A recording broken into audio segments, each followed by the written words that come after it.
ప్రియమైన భారతీయులందరికీ 79వ స్వాతంత్ర దినోత్సవ శుభాకాంక్షలు. ఈరోజు మనం అనుభవిస్తున్న స్వతంత్ర ఫలాలు ఎందరో మహనీయుల త్యాగాల ఫలితాలు. దేశ స్వతంత్రం కోసం తమ జీవితాలను త్యాగం చేసిన మహనీయులకు ఈ సందర్భంగా శిరస్సు వంచి నమస్కరిస్తున్నాను. ఈ పోరాట యోధుల ఆశయాలను కొనసాగించడమే వారికి మనమిచ్చే ఘనమైన నివాళి. గాంధీజీ సారథ్యంలో సాగిన భారత స్వతంత్ర పోరాటానికి ప్రపంచానికి ఆదర్శంగా నిలిచింది. అహింసే అస్త్రంగా మహాసంగ్రామాన్ని గెలిచి ప్రపంచానికి సరికొత్త పోరాట పంథాను పరిచయం చేసింది. మహాత్ముడి సారథ్యంలో బయట శత్రువులైన బ్రిటిషర్లపై యుద్ధం గెలిచిన మనం పండిట్ జవహర్లాల్ నెహ్రూ సారథ్యంలో దేశ అంతర్గత శత్రువులైన పేదరికం, అసమానతలు, అస్పృశ్యత, అంటరానితనంపై పోరాటానికి నాంది పలికాం. మనం సాధించుకున్న స్వతంత్రానికి అర్థం, పరమార్థం చేకూర్చే ప్రజాస్వామ్య పాలనకు పునాదులు వేసుకున్నాం.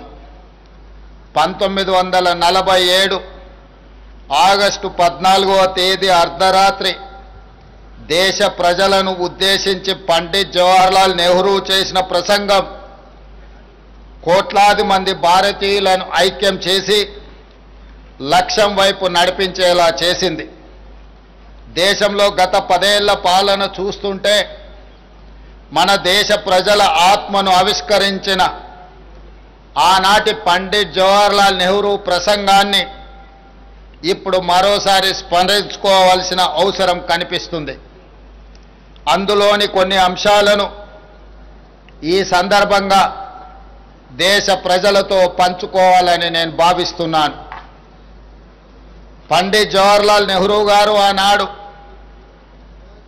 దేశ భవిష్యత్తు మనల్ని పిలుస్తుంది, దేశంలోని కర్షకుడు, కార్మికుడు, ఇలా అన్ని వర్గాల స్వేచ్ఛ స్వాతంత్ర్యాలు రావాలి, పేదరిక నిర్మూలన జరగాలి, అసమానతలను రూపుమాపాలి, రోగాలను నివారించాలి, మనది ధనికమైన ప్రజాస్వామ్యయుత ప్రగతిశీల దేశంగా ఉండాలి, సాంఘిక, రాజకీయ, ఆర్థిక సంస్థలను నెలకొల్పి దేశంలోని ప్రతి పౌరుడికి సమన్యాయం, ఫలప్రదమైన జీవితం అందేలా చూడాలి.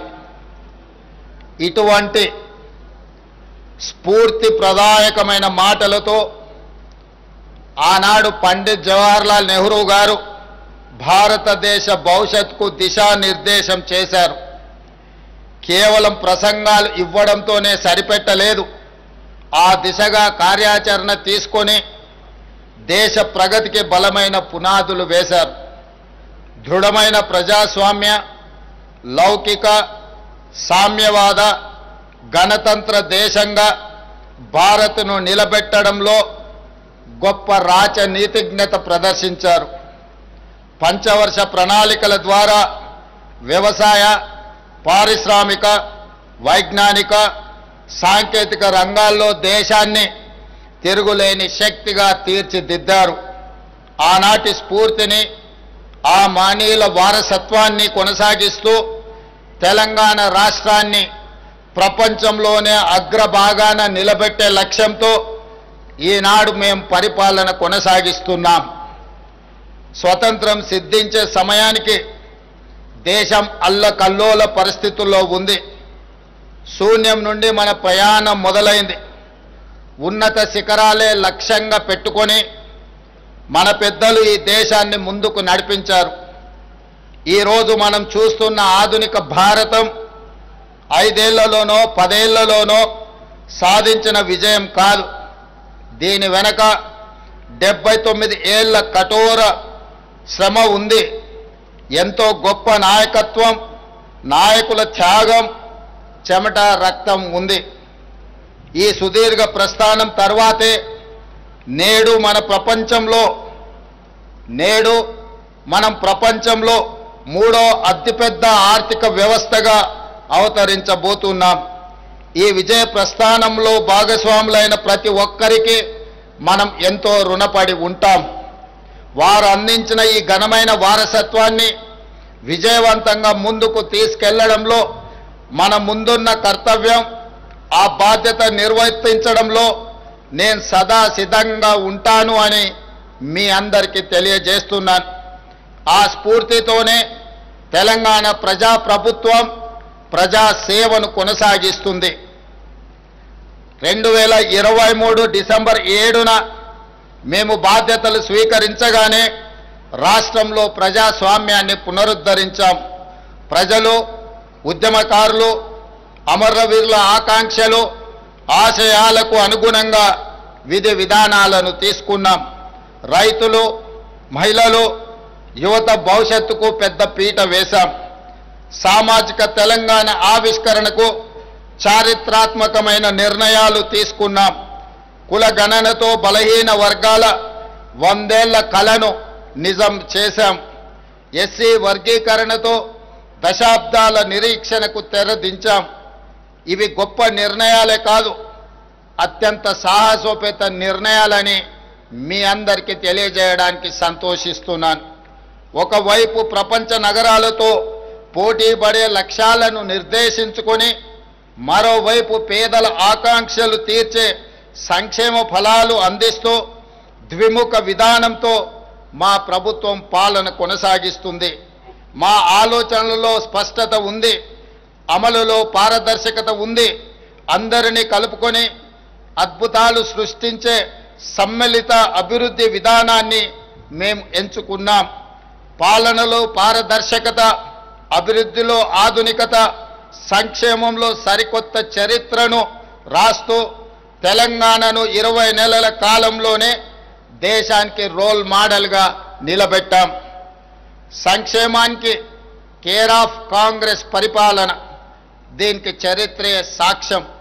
పేదలకు అందుబాటు ధరల్లో నిత్యావసర వస్తువులను అందించే ఉద్దేశంతో 1957లోనే ప్రజా పంపిణీ వ్యవస్థను ప్రారంభించి ఆనాటి ప్రభుత్వం పేదలకు న్యాయం చేసింది.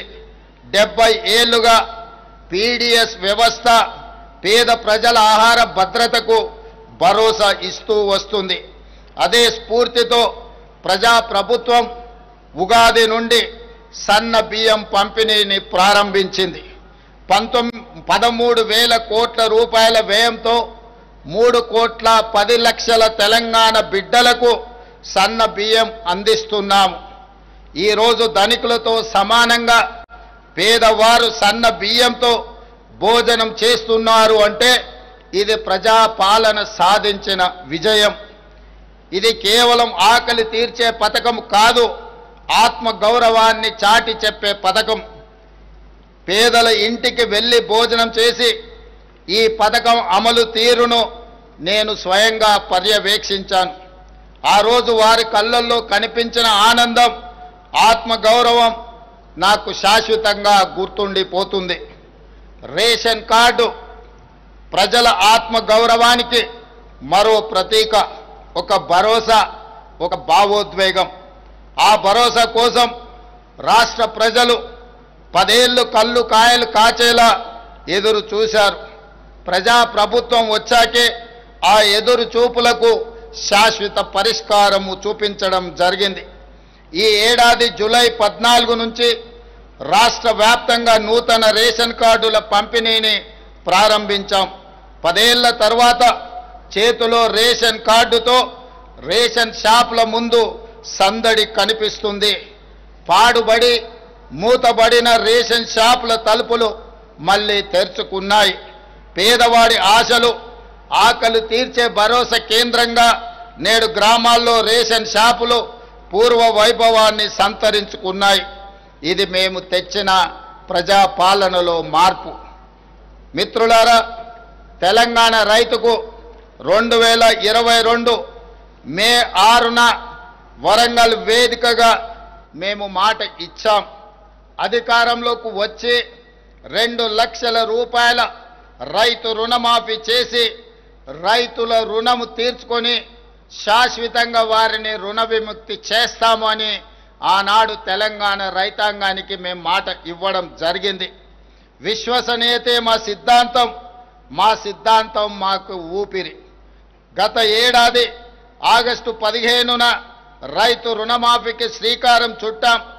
రాష్ట్రంలో ఉన్న 25,35,000 మంది రైతులకు 20,617 కోట్ల రూపాయలు ఏక మొత్తంగా 2 లక్షల రూపాయల రుణమాఫీ చేసి శాశ్వతంగా రుణ విముక్తుల్ని చేయడమే కాదు, ఈ దేశ ప్రజలకు 15 ఆగస్టు నాడు ఏ విధంగా స్వతంత్రం సిద్ధించిందో తెలంగాణ రైతాంగానికి కూడా రైతు నుంచి విముక్తి కలిగించి స్వేచ్ఛ వాయువులను ఈనాడు ప్రజాపాలన రైతులకు అందుబాటులోకి తీసుకొచ్చింది. ఈ విధంగా ఆనాడు వరంగల్లో ఇచ్చిన మాటను తెలంగాణ ప్రజాప్రభుత్వం వారి రుణం తీర్చుకొని ఈనాడు రైతులు తల ఎత్తుకొని గర్వంగా తెలంగాణ రాష్ట్రంలో తిరగగలుగుతున్నారు. అదేవిధంగా మిత్రులారా, రుణమాఫీతో రైతు పట్ల మన రుణం తీరిపోయిందని మేము చేతులు దులుపుకోలేదు. పొలంలో నాట్లు వేసే రోజు రైతు చేతిలో పెట్టుబడి ఉంటే ఆ భరోసా వేరు. అన్నం పెట్టే రైతు అప్పుల కోసం ఎవరి దగ్గర చేయి చాపకూడదన్న ఆలోచనతో ఇందిరమ్మ రైతు భరోసా పథకం కింద ఆనాడు ఎకరాకు ప్రతి సంవత్సరం 12,000 పెట్టుబడి సాయం ప్రకటించాం. పరిమితులు లేకుండా ప్రతి రైతుకు ఈ పథకం కింద సాయం అందించాం.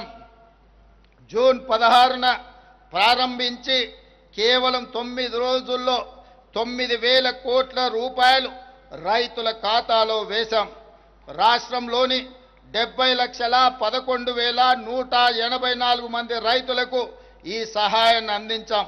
కొత్తగా దరఖాస్తు చేసుకున్న 1,20,000 మంది రైతులకు మొత్తంగా 9 రోజుల్లో 9,000 కోట్ల రూపాయలను ఇందిరా రైతు భరోసా పథకం ద్వారా రైతులకు పెట్టుబడి సహాయాన్ని అందించి ఏ వడ్డీ వ్యాపారస్తుల ముందు తలదించుకునే పరిస్థితి రైతుకు ఉండకూడదు అని మా ప్రభుత్వం గొప్ప లక్ష్యంతో పని చేస్తుంది.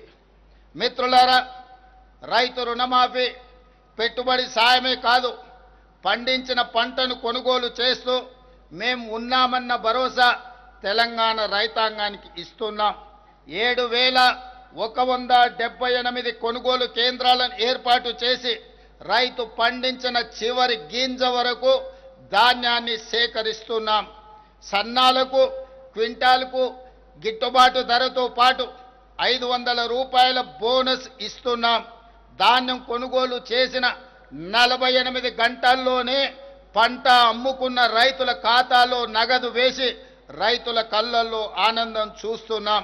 ఈనాడు బోనస్ ఇవ్వడమే కాదు, 29 లక్షల వ్యవసాయ పంపు సెట్లకు రోజుకు 24 గంటలు ఉచిత నాణ్యమైన విద్యుత్తును అందించడం ద్వారా రైతులను వెన్ను తట్టి ప్రోత్సహించి వ్యవసాయం దండుగ కాదు, వ్యవసాయం అంటే ఒక పండగ, రైతు ఆత్మ గౌరవంతో బ్రతికే విధంగా ఈనాడు రైతులకు ఉచిత కరెంటును అందిస్తూ ఈ ఉచిత కరెంటుకు 16,691 కోట్ల రూపాయలు ప్రతి సంవత్సరం విద్యుత్ శాఖకి తెలంగాణ రాష్ట్ర ప్రభుత్వం చెల్లిస్తుందని చెప్పడానికి నేను గర్వపడుతున్నాను. ఇది రైతుల పట్ల వ్యవసాయం పట్ల మాకున్న చిత్తశుద్ధి. ప్రభుత్వం అండగా ఉందన్న ధైర్యంతో మన రైతులు కష్టించి దేశం ఆకలి తీర్చే అన్నపూర్ణగా తెలంగాణను నిలబెట్టారు. ధాన్యం ఉత్పత్తిలో దేశంలోనే అగ్రస్థానం. అంటే వరి ఉత్పత్తిలో ఒక సంవత్సరం 2,85,00,000 మెట్రిక్ టన్నుల వరి ధాన్యాన్ని ఉత్పత్తి చేసి దేశంలోనే మొట్టమొదటి రాష్ట్రంగా తెలంగాణ నిలబడ్డది. కాళేశ్వరం నుంచి చుక్క నీరు రాకపోయినా తెలంగాణ ప్రాంతంలో ఆనాటి ప్రభుత్వాలు కట్టిన శ్రీరామ్ సాగర్, శ్రీశైలం, నాగార్జున సాగర్, జూరాల, అదే విధంగా కోయిల్ సాగర్ ఇలాంటి ప్రాజెక్టుల నేపథ్యంలో తెలంగాణలోనే అత్యధికంగా వరి ధాన్యాన్ని ఉత్పత్తి చేసి దేశంలోనే మొదటి స్థానంలో నిలబడ్డాం. ఇంత గొప్ప విజయాన్ని తెలంగాణ రైతాంగం ఈరోజు మన దేశానికే ఆదర్శంగా నిలబడ్డారు. తెలంగాణ రైతాంగాన్ని ఈరోజు నేను మనస్ఫూర్తిగా అభినందిస్తున్నాను. మిత్రులారా, మా ప్రభుత్వం ఏర్పడిన తర్వాత రాష్ట్ర వ్యవసాయ చరిత్రను తిరగరాసి అన్నదాతల సంక్షేమానికి 1,13,000 కోట్ల రూపాయలను ఈ 20 నెలల పరిపాలనలో రైతులకు అందించడం జరిగింది. ఇది దేశంలోనే రైతులకు అందించిన అతిపెద్ద సహాయం. ఈ సహాయాన్ని అందించే అవకాశం కల్పించినందుకు తెలంగాణ ప్రజలకు నా కృతజ్ఞతలు తెలియజేస్తున్నా. మిత్రులారా, 10 ఏళ్ల తర్వాత పేదల సొంత ఇంటి కలలకు మళ్ళీ రెక్కలు తొడిగాం. ఆనాడు తెలంగాణ ప్రాంతంలో లక్షలాది మంది గ్రామాలకు, లక్షలాది మంది పేదలకు గ్రామాలలో, తండాలలో, గూడాలలో, మారుమూల పల్లెల్లో ఇందిరమ్మ ఇళ్లను అందించి 2004 నుంచి 2014 వరకు లక్షలాది పేదల సొంత ఇంటి కలను నెరవేర్చాం. కానీ దురదృష్టవశాత్తు 2014 నుంచి 2024 వరకు ఈ తండాలలో, గూడాలలో, మారుమూల పల్లెల్లో పేదల సొంత ఇంటి కళ మసక బారిపోయింది. 10 సంవత్సరాలు ఎదురు చూసిన పేదలకు ఈనాడు సొంత ఇంటి కళను నెరవేర్చడానికి ఇందిరమ్మ ఇండ్ల పథకాన్ని తిరిగి ప్రారంభించి ప్రతి నియోజకవర్గానికి 3,500 ఇండ్లు, ఆ విధంగా దాదాపుగా 4,50,000 ఇండ్లను ఈనాడు పేదలకు అందుబాటులోకి తీసుకొచ్చి 22,500 కోట్ల రూపాయలతోని ఈనాడు ఇందిరమ్మ ఇళ్ల పనులను ప్రారంభించాం. ఈరోజు ఈ ఇంటికి పార్టీ అర్హత కాదు, పేదరికమే అర్హతగా పేదరికాన్ని రూపుమాపి ఆత్మగౌరవంతో ప్రజల సొంత ఇంటి కలను నెరవేర్చడానికి ఈరోజు నిలవైన లబ్ధిదారులను ఎంపిక చేసి పేదల సొంత ఇంటి కలను తీర్చే ప్రయత్నం మా ప్రభుత్వం చేస్తుంది. అందుకే ఇళ్ల కేటాయింపులో కోటాలు వాటాలు లేవు. ఇళ్ల కోసం కమిషన్లు ఇచ్చే కర్మ పేదలకు పట్టలేదు. నీకింత నాకింత దందాలు లేవు. ఎంపికకు పేదరికమే గీటురాయి. అడవులను నమ్ముకొని జీవించే చెంచులకు, ఆదివాసీలకు, మా లంబాడి సోదరులకు చరిత్రలో తొలిసారి ఇందిరమ్మ ఇల్లు ప్రత్యేకంగా కేటాయించాం. గతంలో ఏ ప్రభుత్వం వీళ్ళకి ప్రత్యేకమైన కోట ఇవ్వలేదు.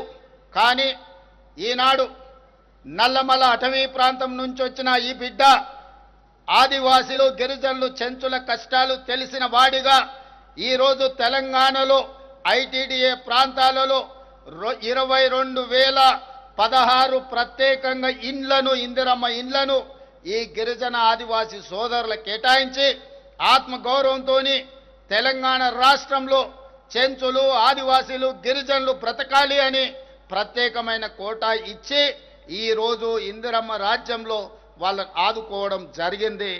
ఇది జరుగుతున్నందుకు, ఇది చేపట్టే అవకాశం నాకు అందించినందుకు తెలంగాణ ప్రజలకు నా కృతజ్ఞత తెలియజేస్తున్నా. సామాజిక న్యాయం కాంగ్రెస్ డిఎన్ఏలోనే ఉంది. సామాజిక తెలంగాణ సాధనలో మనం దేశానికి దశ దిశ నిర్దేశం చేస్తున్నాం. స్థానిక సంస్థలలో, విద్యా ఉద్యోగాలలో బీసీలకు 42% రిజర్వేషన్లు కల్పించే బిల్లులను ఈ ఏడాది మార్చి 17న రాష్ట్ర శాసనసభ ఆమోదించింది. ఈ బిల్లులను ఆషామాషిగా రూపొందించలేదు. దాదాపు సంవత్సరం కాలం శాస్త్రీయమైన లోతైన కసరత్తు చేశాం. 160 కోట్లు వెచ్చించి 1,03,000 మంది శిక్షణ పొందిన ఎన్యూమరేటర్ల ద్వారా 50 రోజుల పాటు సమగ్ర కులగణను ఒక యజ్ఞంలా చేపట్టాం. గ్రామాల్లో 66,39,000 కుటుంబాలు, పట్టణాల్లో 45,15,000 కుటుంబాలను సర్వే చేశాం. మొత్తంగా 1,12,00,000 కుటుంబాలను సర్వే చేసి రాష్ట్రంలో 56.33% బలహీన వర్గాల జనాభాను లెక్క తేల్చడం జరిగింది. దీని ఆధారంగా వారికి 42% రిజర్వేషన్లు అమలు చేయాలని నిర్ణయించాం. రాష్ట్ర శాసన వ్యవస్థ ఆమోదించిన ఈ బిల్లులను రిజర్వేషన్లు అమలుకు సహకరించాలని కేంద్రానికి పంపాం. మన పంపిన బిల్లులపై సత్వరం నిర్ణయం చేయాల్సిందిగా కేంద్ర ప్రభుత్వాన్ని మరొకసారి గోల్కొండ కోట మీద నుంచి తెలంగాణ ప్రజల తరఫున డిమాండ్ చేస్తున్నాను. దేశంలోని ఎస్సీ వర్గీకరణ చేసిన మొదటి రాష్ట్రంగా తెలంగాణ నిలబడింది. మాదిగ సోదరుల గుండె చప్పుడు నాకు తెలుసు.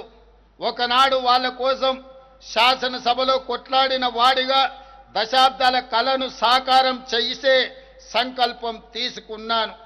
దేశంలోని ఏ రాష్ట్రం చేయని నిర్ణయం మన ప్రభుత్వం చేసింది. సుప్రీంకోర్టు తీర్పునకు అనుగుణంగా రాష్ట్రంలోని ఎస్సీలలో ఉన్న 59 కులాలు ఉప కులాలను 3 గ్రూపులుగా విభజించి గ్రూప్ 1లో 15 కులాలను, గ్రూప్ 2లో 18 కులాలను, గ్రూప్ 3లో 26 కులాలను చేర్చాం. ఈ ఏడాది ఫిబ్రవరి 4న రాష్ట్ర శాసనసభ శాసన మండలి ప్రత్యేక సమావేశాలు ఏర్పాటు చేసి సామాజిక, ఆర్థిక, విద్య, ఉపాధి, రాజకీయ కులగణన సర్వే, షెడ్యూల్డ్ కులాల ఉపవర్గీకరణపై చర్చించి చట్టబద్ధత కల్పించి మా చిత్తశుద్ధిని నిరూపించుకున్నాం. ఈ శుభ సందర్భాన్ని పురస్కరించుకొని ప్రతి ఏటా ఫిబ్రవరి 4 తారీఖును తెలంగాణ సోషల్ జస్టిస్ డేగా నడుపుకోవాలని, ఉత్సవాలను జరుపుకోవాలని తెలంగాణ ప్రభుత్వం నిర్ణయం తీసుకున్నదని మీకందరికీ తెలియజేయడానికి సంతోషిస్తున్నాను. మిత్రులారా, ఆరోగ్యశ్రీ పథకం ఇది కాంగ్రెస్ పార్టీ బ్రాండ్. మసకబారిన ఈ పథకానికి పూర్వ వైభవం తీసుకొచ్చాం. బాధ్యతలు స్వీకరించిన వెంటనే ఆరోగ్యశ్రీ పరిధిని 5 లక్షల నుండి 10 లక్షలకు పెంచాం. జబ్బుపడ్డ గరీబులకు ఇది మేమిచ్చిన భరోసా. ఆర్టీసీ ఉచిత బస్సు పథకం కారణంగా ఆడబిడ్డలు చిన్న చిన్న ఆరోగ్య సమస్యల పరిష్కారం కోసం దగ్గరలోని ప్రభుత్వ ఆసుపత్రులకు వచ్చే సంఖ్య గణనీయంగా పెరిగిందని ఇటీవల సర్వేలు చెబుతున్నాయి. ఇందుకు మేము సంతోషం వ్యక్తం చేస్తున్నాం. అదేవిధంగా మిత్రులారా, ఉస్మానియా ఆసుపత్రి 100 ఏళ్లుగా వైద్య సేవలలో పేదలకు దేవాలయంగా పేరు పొందింది. శిథిలావస్థలో ఉన్న ఈ వైద్య దేవాలయాన్ని తిరిగి పునరుద్ధరిస్తున్నాం.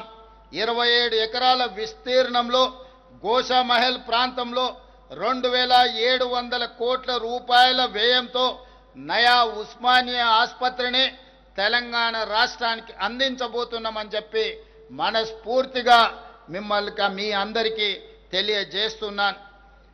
రాష్ట్రంలో అనేక చోట్ల వైద్య విద్యా కళాశాలను నిర్మిస్తున్నాం. ప్రజాప్రభుత్వం ఏర్పడిన తర్వాత వైద్య ఆరోగ్య రంగంపై 16,521 కోట్ల రూపాయలను ఇప్పటి వరకు వ్యయం చేశాం. అదేవిధంగా మిత్రులారా, ఆడబిడ్డలు ఆశీర్వదించిన మా ప్రభుత్వం మహిళా ఉన్నతి, తెలంగాణ ప్రగతి అనే నినాదంతో 1 కోటి మంది ఆడబిడ్డలను కోటీశ్వరులను చేయాలనే లక్ష్యంతో మేము ముందుకు సాగుతున్నాం. బాధ్యతలు స్వీకరించిన 48 గంటల్లోనే మహాలక్ష్మి పథకం కింద ఆడబిడ్డలకు ఆర్టీసీలో ఉచిత బస్సు ప్రయాణాన్ని ఈరోజు కల్పించాం. ఈ పథకం తెచ్చిన విప్లవాత్మక సామాజిక మార్పు ప్రతిపక్షాలకు అర్థం కాదు. ఆర్టీసీలో ఆడబిడ్డల ఉచిత ప్రయాణం పేద మహిళ ఆర్థిక స్వావలంబనకు పునాది అవుతుంది. ఆడపిల్లలకు విద్యకు అండగా మారింది. చదువు కోసం గడప దాటే ఆడపిల్లల సంఖ్య ఈనాడు పెరిగింది. చరిత్ర పుటల్లో కలిసిపోతుందనుకున్న ఆర్టీసీకి ఈ పథకం ప్రాణం పోసింది. ఈ పథకం కింద ఆడబిడ్డలకు ఈ 20 నెలల్లో 6,790 కోట్ల రూపాయల ఆర్థిక సహాయాన్ని అందించింది. ఈ 6,790 కోట్ల రూపాయలను తెలంగాణ రాష్ట్ర ప్రభుత్వం ఆర్టీసీ కార్పొరేషన్కు అందించడం ద్వారా ఆర్థికంగా చిన్న భిన్నమైపోయిన ఆర్టీసీ సంస్థను 50,000 మంది కార్మికుల కళ్ళల్లో ఈనాడు మనం ఆనందం చూడగలుగుతున్నాం. ఆ కార్మికులకు ప్రతి నెల మొదటి వారంలోనే జీతభత్యాలు అందించగలిగిన ఆర్థిక పరిపుష్టి ఈనాడు కార్పొరేషన్కు అందింది అనంటే ఈ పథకం ఎంతో ఉపయోగపడ్డది కార్మికులకు కూడా అని తెలియజేస్తున్నాను.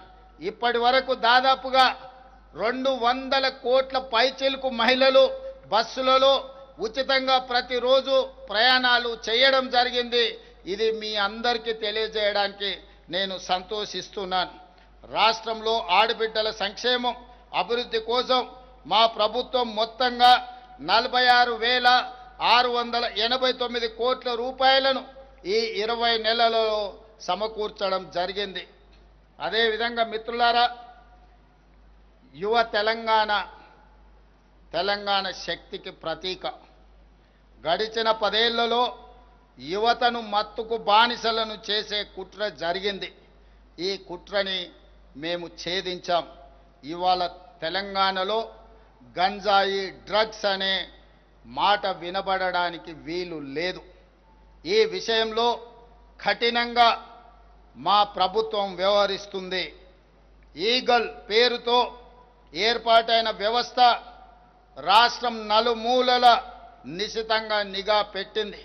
గంజాయి కానీ డ్రగ్స్ మాయగాళ్ల వెన్నులో వణుకు పుట్టిస్తుంది. యువతను రక్షించుకుంటేనే తెలంగాణకు భవిత. యువత ఉద్యోగ ఉపాధికి పెద్ద పీట వేస్తున్నాం. బాధ్యతలు స్వీకరించిన మరుక్షణం టీజీపీఎస్సీని సంస్కరించాం. 20 నెలల కాలంలో 60,000 ప్రభుత్వ ఉద్యోగ నియామకాలను చేపట్టడం ద్వారా ఆ నిరుద్యోగ యువకుల కళ్ళల్లోనే కాదు, వాళ్ళ కన్న తల్లిదండ్రుల కళ్ళల్లో ఈరోజు ఆనంద వెలుగులను చూడగలుగుతున్నాం. ఇప్పటి వరకు తెలంగాణ రాష్ట్ర ప్రభుత్వం 60,000 ప్రభుత్వ ఉద్యోగ ఖాళీలను భర్తీ చేసి, అదే కాకుండా తెలంగాణ పబ్లిక్ సర్వీస్ కమిషన్ నుంచి గ్రూప్ 1, గ్రూప్ 2, గ్రూప్ 3 పరీక్షల్ని కూడా పూర్తి చేసి తొందరలోనే ఈరోజు ఈ నియామకాలను చేపట్టబోతున్నాం. అదేవిధంగా పేదలకు విద్యను అందించే ఉద్దేశంతో డిఎస్సిని కూడా పూర్తి చేసి దాదాపుగా 10,000 పైచిలకు టీచర్ ఉద్యోగ నియామకాలు చేపట్టడం ద్వారా పేదలకు విద్యను అందుబాటులోకి తీసుకురావడానికి ప్రభుత్వం వేగంగా ముందుకు వెళుతుంది. అదేవిధంగా ప్రైవేట్ రంగంలో కూడా దాదాపుగా 1,00,000 పైగా మన చదువుకున్న నిరుద్యోగ యువకులకు, ఇంజనీరింగ్ గ్రాడ్యుయేట్లకు ఉద్యోగాల అవకాశాలు కల్పించడానికి తెలంగాణ రాష్ట్ర ప్రభుత్వం చర్యలు చేపట్టింది. తద్వారా 1,00,000 పైగా నిరుద్యోగులకు ఉద్యోగాలు రావడాన్ని ఈ సందర్భంగా సంతోషంగా తెలియజేస్తున్నాను. అదేవిధంగా మిత్రులారా, తెలంగాణ మాగాణాలకు చివరి ఆయకట్టు వరకు సాగునీరు ఇచ్చే ప్రణాళికలతో పెండింగ్ ప్రాజెక్టుల లక్ష్యాలను నిర్దేశించుకొని పూర్తి చేయడానికి ప్రయత్నం చేస్తున్నాం.